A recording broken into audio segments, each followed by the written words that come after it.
Thank God it's Friday. Today we're looking at Friday the 13th, Part 2. Let's get spooky.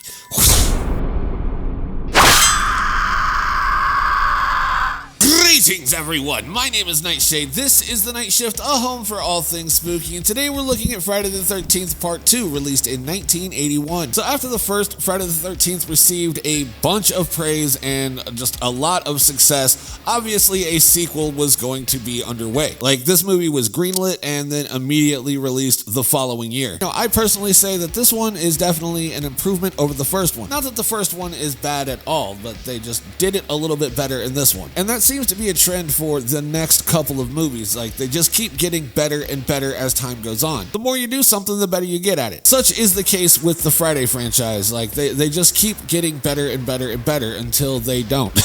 Now, the first time that I watched this film, I was actually being kind of cheeky. So my mom had put me to bed and then immediately went to bed herself, and I snuck out into the living room and was checking out one of the movie channels, like HBO or Cinemax or something like that. And, you know, I saw that Friday the 13th Part 2 was out. That's one that I hadn't seen at the time. So I went ahead and checked it out, and I had a good time. However, at the time, I didn't know that Jason didn't wear a hockey mask in it, so I was a little confused because I had watched other films of the franchise before I watched this one. I think I'd watched like Part 7 and Part 8 first, and then maybe Part 4, I believe, was the order that I watched these in. Something along the lines of that. But I hadn't watched this one, so I waited for the rest of whatever movie was playing before.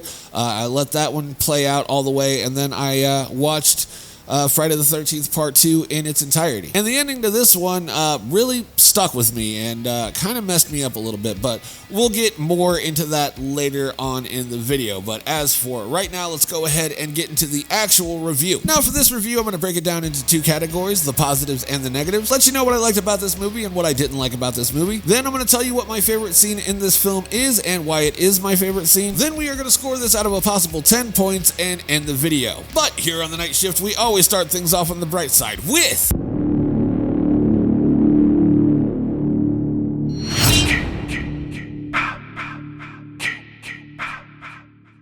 a bunch of teen kids come to Camp Packanack on Crystal Lake, and they get brutally dispatched one by one. I gotta say, the Packanack map was always my favorite on the Friday the 13th video game.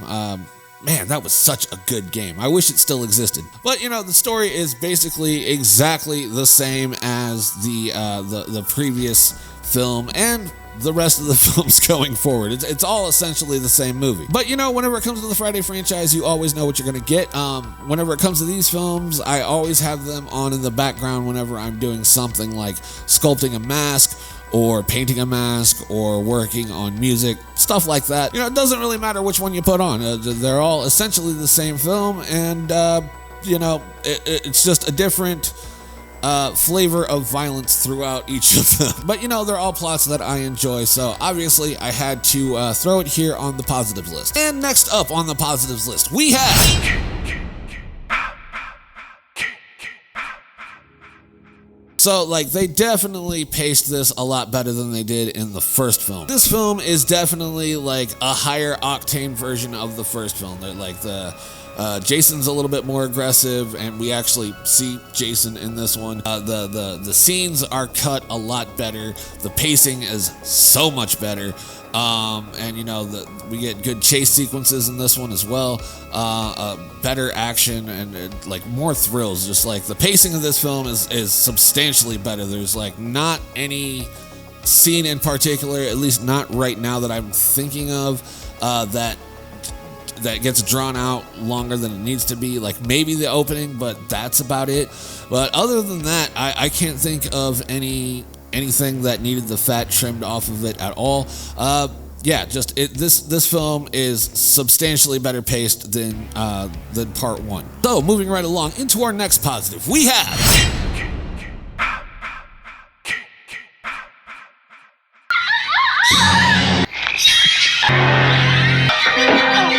Now, even though the kills in this film are fairly neutered, like the MPAA was not fond of the kills in this movie at all. But even though they are neutered kills and cut a little shorter than was originally planned, these kills are still pretty good. Again, you know, whenever it comes to the Friday franchise, you're pretty much going for the kills, and the kills in this one, even though they are cut a little short and not shown to their fullest extent, I still think that they're pretty good. Like, comparatively to some of the other kills in the franchise that just get butchered by the MPAA, these kills are pretty brutal in comparison. And whenever it comes to these films, that's all I really want, is a cool Jason and cool kills, and anything else is just an added bonus. Now, moving right along into my final positive, we have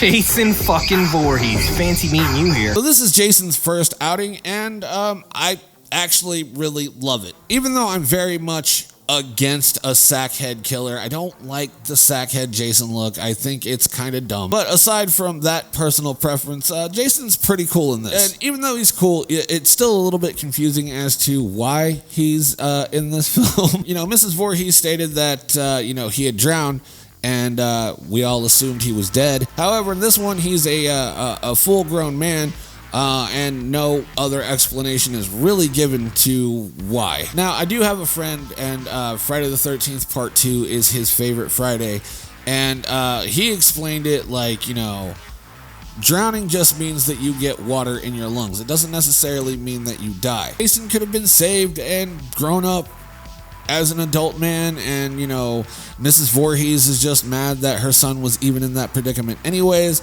so she was still going to take revenge, I guess. You know what? Fair enough. I guess it works, but I don't know. It just doesn't feel proper, but whatever. This is a Friday franchise. Don't think too hard about anything. That's just about going to do it for my positives list. Now we move on to the not so bright side of things with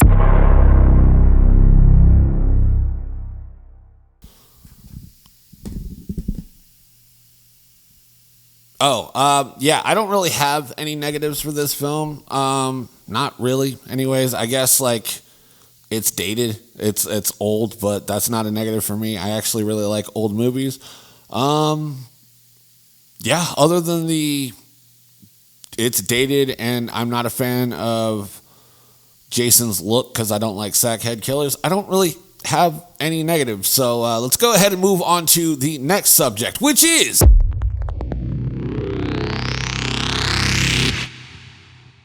all right, so my favorite scene is when Jason jumps through the window at the very end of the movie.